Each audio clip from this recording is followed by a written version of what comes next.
കുവൈത്തിൽ കുടുങ്ങിയ പ്രതിശ്രുത വധു ശ്വേതയെ നാട്ടിലെത്തിക്കാൻ ഇടപെടൽ ശക്തമാകുന്നു. യാത്രാ പ്രതിസന്ധി റിപ്പോർട്ടർ പുറത്തെത്തിച്ചതിന് പിന്നാലെയാണ് AICC general secretary KC Venugopal Kuwait അംബാസിഡറുമായി സംസാരിച്ചത്.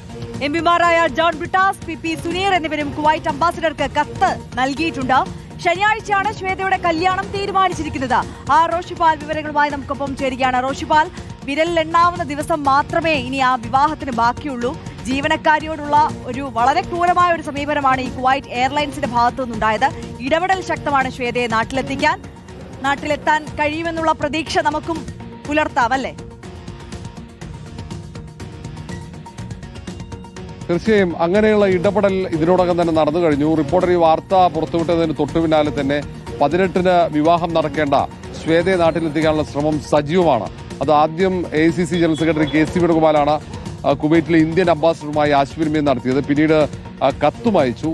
ഒപ്പം കുവൈറ്റ് എയർലൈൻസുമായും ആശയവിനിമയം നടത്തിയിരുന്നു.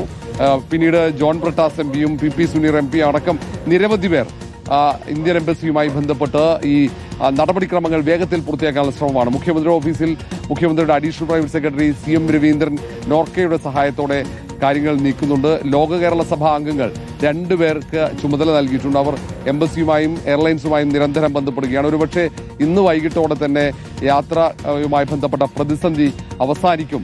സൗദി അറേബ്യ വഴി ഇന്ത്യയിലേക്ക് ശ്വേതയ്ക്ക് എത്താൻ കഴിയുമെന്ന ആത്മവിശ്വാസമാണ് എല്ലാവർക്കും ഉള്ളത്. ഓക്കെ, തീർച്ചയായും റോഷിപാലാണ് വിശദാംശങ്ങൾ നൽകിയത്. എന്തായാലും ശ്വേതയ്ക്ക് ഉടൻ നാട്ടിലെത്താൻ സാധിക്കട്ടെ.